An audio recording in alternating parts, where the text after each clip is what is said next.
इसमें Donald Trump ने एक अजीबोगरीब स्टेटमेंट दे दिया, बल्कि यह कहे कि बांगी मार दी। डोनाल्ड ट्रंप ने कहा है कि अगर हमला ना करते हम ईरान के ऊपर तो अगले 2 हफ्तों में ईरान एटमी हथियार बना लेता। अब यह स्टेटमेंट डोनाल्ड ट्रंप ने दे दिया। अमेरिका के अंदर लोग कह रहे हैं, पूरी दुनिया में लोग कह रहे हैं कि आयतुल्लाह खामनई शहीद जो है उन्होंने फतवा दे रखा था कि ईरान एटमी धमाका नहीं करेगा, और उनकी जिंदगी में तो यह होना नहीं था, तो वो फतवा देने वाले को तो शहीद कर दिया, और अब वो एटमी धमाका कर भी सकते हैं, कोई पता नहीं है।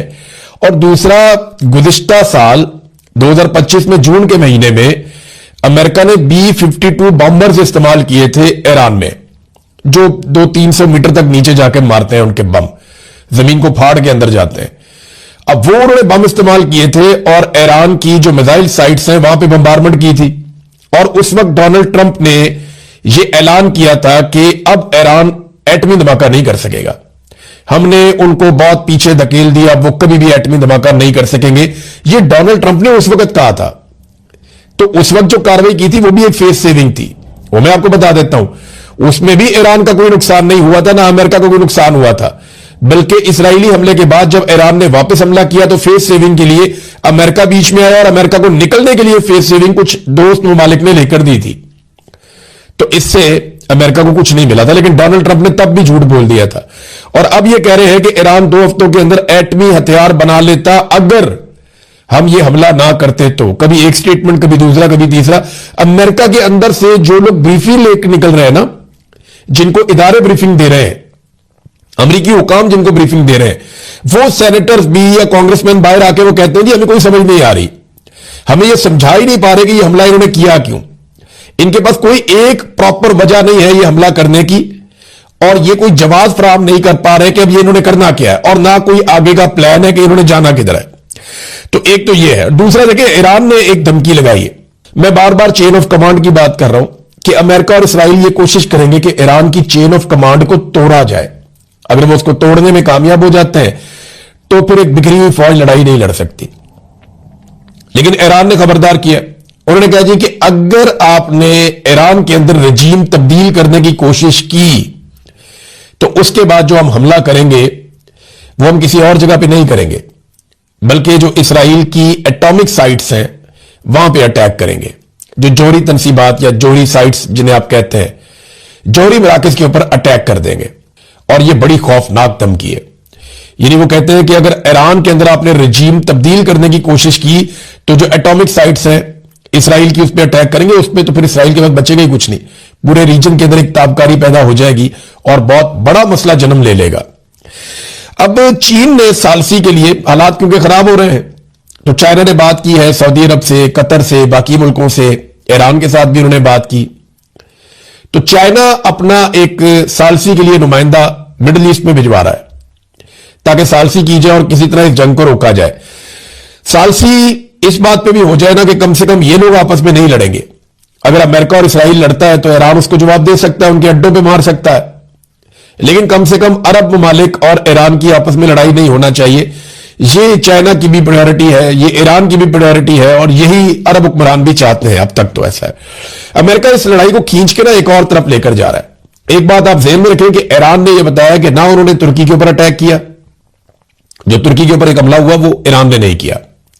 ईरान ने यह बताया कि अजरबैजान के ऊपर कभी जाके एक ड्रोन गिरा है, कुछ लोग मिसाइल कह रहे हैं, और वो जो गिरा जाके वो एक एयरबेस के एरिया में गिरा। कुछ इतलात ये भी है कि वो इसराइली कोई अड्डा था, वहां पे इसराइल के कोई एसेट से। तो इसराइल के साथ अजरबैजान के ताल्लुकात हैं, ये हम जानते हैं, क्योंकि जब अजरबैजान ने आर्मीनिया को जंग में शिकस्त दी थी तो 2 मुल्कों के ड्रोन उन्होंने इस्तेमाल किए थे, एक इसराइल के और दूसरे तुर्की के, और उनके जरिए से उन्होंने आर्मीनिया से अपना इलाका काराबाग खाली करवाया था। तो इसराइल के साथ मैं ये जानता हूं कि अजरबैजान के ताल्लुकात चीजें चलती हैं। वो उनको कुछ पेट्रोलियम भी सप्लाई करते हैं अजरबैजान, क्योंकि गैस और पेट्रोलियम वहां पे है, तो वो पाइपलाइन के जरिए से तुर्की तक जाता है और वहां से आगे वो इसराइल को सप्लाई भी करते हैं। ये बात एक हकीकत है। अच्छा, इसमें जो अजरबैजान पे अटैक हुआ उसमें ईरान ने कहा जी भी हमने नहीं किया। इसके अलावा जो बर्तानिया का साइप्रस के अंदर जो अड्डा है वहां पे जो अटैक हुआ उसको भी ईरान ने कहा ये भी हमने नहीं किया। तो अलग अलग जगहों पे जो अटैक हो रहे हैं, या ये अरामको के ऊपर जो अटैक हुआ, ईरान ने कहा ये भी हमने नहीं किया। जो ऑयल फैसिलिटीज है उनको हम नहीं मार रहे, हम अरब सिविलियंस के ऊपर भी अटैक नहीं कर रहे। बहुत सारे हमले, जब इंक्वायरी होगी तो पता चलेगा कि ये सारे हमले ईरान ने नहीं किए थे, लेकिन ये सारे हमले एक प्लानिंग के तहत किए जा रहे हैं। इसको फॉल्स फ्लैग ऑपरेशन कहते हैं, ताकि इसके जरिए से बहुत सारे मुल्कों को इकट्ठा करके ईरान के साथ लड़वाया जा सके और ईरान को इस रीजन में एक विलन के तौर पे दिखाया जाए कि देखिए ये सबको मार रहा है। हालांकि इस वक्त जो ईरान में हो रहा है उसका आप तसव्वुर भी नहीं कर सकते। बड़ी खौफनाक बमबारी ईरान के अंदर अमेरिका और इसराइल कर रहे हैं। यहां मेरे पास एक खबर है, और ये अमेरिकन है, माइक एडम्स, ये हेल्थ रेंजर्स हैं। इन्होंने यह दावा किया है कि अमेरिका ईरान में उस किस्म के जंगी जराइम कर रहा है जिस तरह के जंगी जराइम किए गए थे नेतन्याहू की जानिब से गाजा में। जैसे फलस्तीनियों को उन्होंने मारा और मलिया मेट किया, इसी तरह अमेरिका इस वक्त डोनाल्ड ट्रंप का नाम लिया उन्होंने, वो कर रहा है ईरान के अंदर। ईरान में तालीमी इदारे हैं, अस्पताल हैं, सरकारी इदारे हैं, पुलिस के दफातर हैं, हर जगह को मलिया मेट किया जा रहा है और सिविलियंस की कैजुअलिटीज लगातार बढ़ती चली जा रही है। 1100 के करीब आम शहरी ईरानी अब तक की इतला के मुताबिक शहीद हो चुके हैं, और यह बहुत बड़ी तादाद है। 4-5 दिन की लड़ाई है टोटल।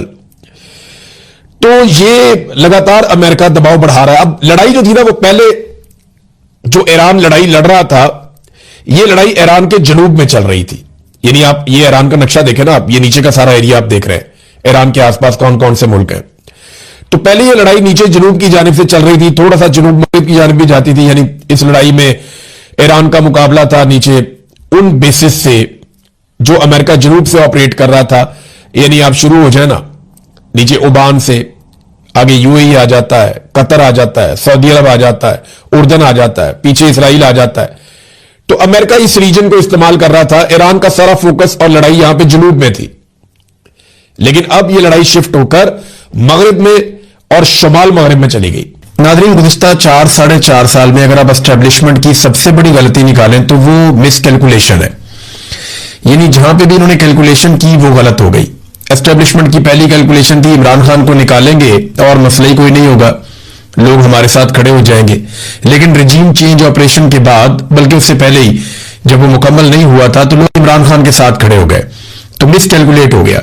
बाद में उन्होंने कहा थोड़े दिनों में लोग भूल जाएंगे, तो लोग भूले नहीं, बल्कि लोगों ने एहतजाज शुरू कर दिया। फिर इनकी एक कैलकुलेशन थी कि इमरान खान साहब जो है थोड़े अरसे के बाद चुप करके बैठ जाएंगे और अगले इलेक्शन का इंतजार करेंगे। इमरान खान ने वो भी नहीं किया, वो भी मिसकैलकुलेट हो गया। फिर इनका अंदाजा था कि इमरान खान जेल बर्दाश्त नहीं कर सकता, हम जैसे ही इमरान खान को जेल में डालेंगे वो 10 दिन के अंदर टूट जाएगा, हम उससे माफी मंगवाएंगे और पूरा पाकिस्तान कंट्रोल में आ जाएगा। फिर मिसकैलकुलेट हो गया इमरान खान। वो वक्त और ये वक्त, आज लगभग 3 साल हो गए हैं, इमरान खान इनसे नहीं टूट रहा। हर तरह का जबर इन्होंने आजमा कर देख लिया। वो कैदे तन्हाई में पड़ा हुआ, उसकी आंख ज़ाया हो गई, लेकिन वो आदमी हार नहीं मान रहा। बड़े बड़े बाहर बैठे हुए हार गए, जिन्होंने मार नहीं खाई वो भी हार गए, लेकिन वो मार खाने के बावजूद हार नहीं मान रहा। फिर इन्हें लगा कि ये इलेक्शन चोरी कर लेंगे तो निजाम ठीक हो जाएगा। यानी पहले इनको लगा कि इंतखाबी निशान छीनेंगे, प्री पोल रिगिंग करेंगे, लोग मायूस हो जाएंगे, लोग पीटीआई को वोट नहीं डालेंगे।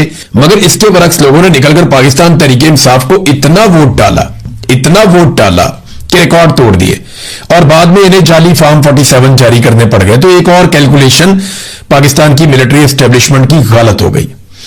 फिर उन्हें लगा कि हम अपनी जाली हुकूमत बना लेंगे तो लोग मान जाएंगे, तो लोग आज तक नहीं माने।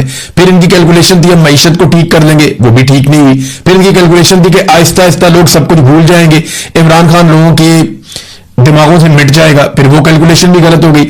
अब कश्मीर में भी इसी किस्म की गलत कैलकुलेशन कर रहे हैं। पाकिस्तान की एस्टेब्लिशमेंट की लगातार गलत कैलकुलेशन की वजह से मार खा रहा है। देखिए, जब आप बंदूक आपके हाथ में होती है ना, तो आप कैलकुलेट ठीक तरीके से नहीं कर सकते, क्योंकि आपके हाथ में एक हथियार है ना, तो एक फैक्टर वो भी होता है आपके दिमाग में कि ये ऐसे नहीं होगा तो मैं हथियार से कर लूंगा, तो आप सही अंदाजा नहीं लगा सकते। तो कैलकुलेशन लगातार गलत हो रही है। दर्जनों मरतबा पाकिस्तान की एस्टेब्लिशमेंट की कैलकुलेशन गलत होने का नतीजा आज ये है कि पाकिस्तान का कोई खित्ता भी, कोई एक इलाका भी पाकिस्तान का ठीक तरीके से काम नहीं कर रहा। पंजाब के अंदर वज़ीर आला ही गायब है, बीमारी का मामला भी है, और अल्लाह ताला सबको सेहत अता फरमाए। और वहां पे वो समझ ही नहीं आ रही है, एक अजीब कंफ्यूजन है। खैबर पख्तूनख्वा में एक हुकूमत है, वो अपने सर्वाइवल की लड़ाई लड़ रहे हैं। यानी वहां पे किसी की तवज्जो ही नहीं है कि असल मसाइल क्या है। हुकूमत अपने आप को बचा रही है, एस्टेब्लिशमेंट अपने आप को बचा रही है और सारे एक दूसरे की टांगे खींच रहे हैं।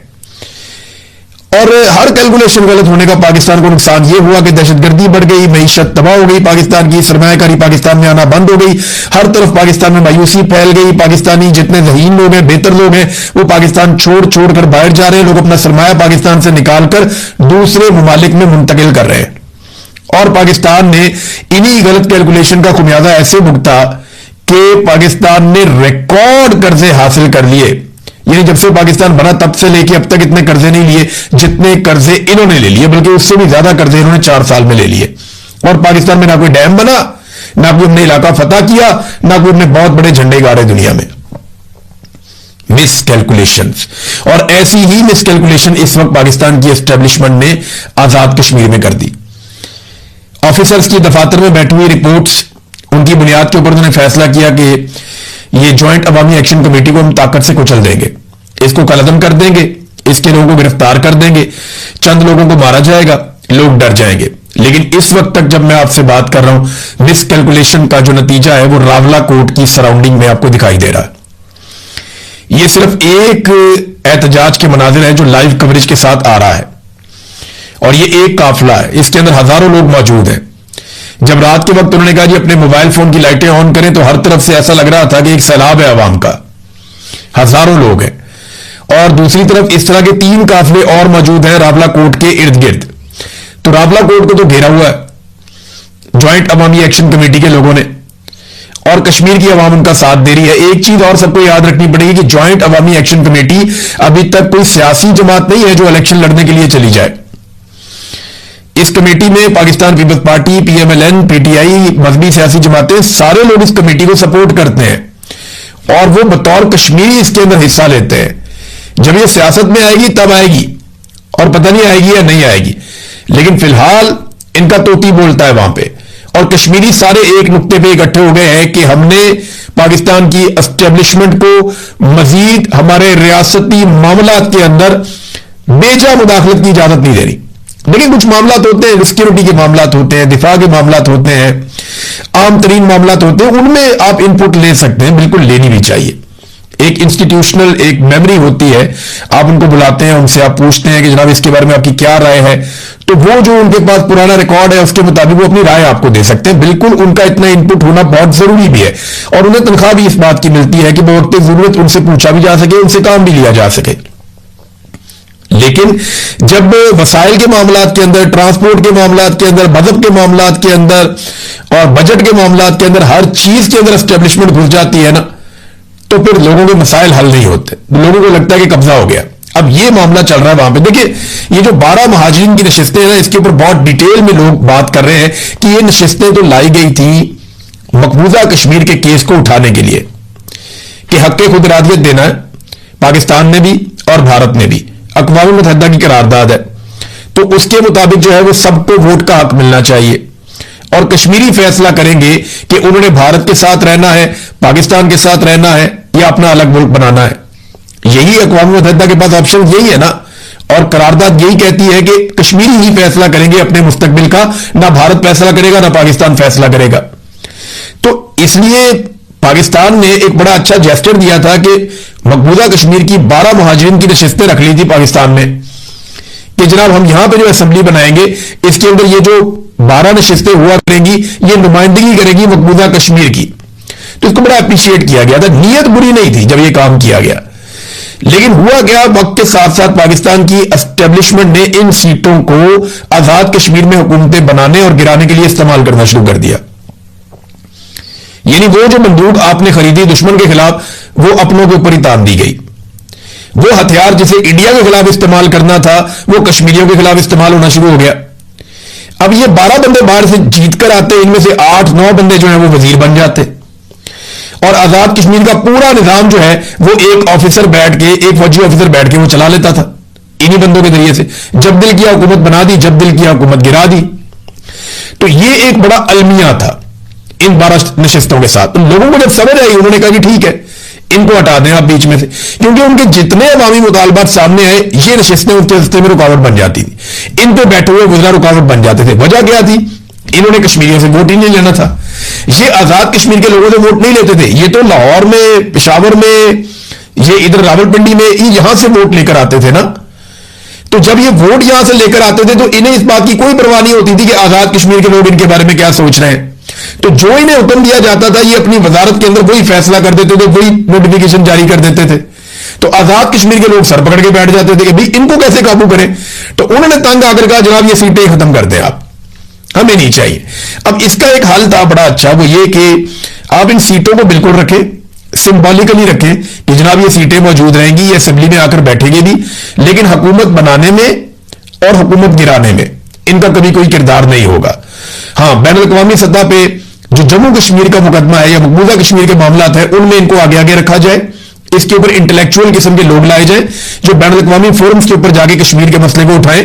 तो ये बड़ा अच्छा जेस्चर हो जाता है कि आपका मकसद भी हल हो जाता और कश्मीरियों को उनका हक भी मिल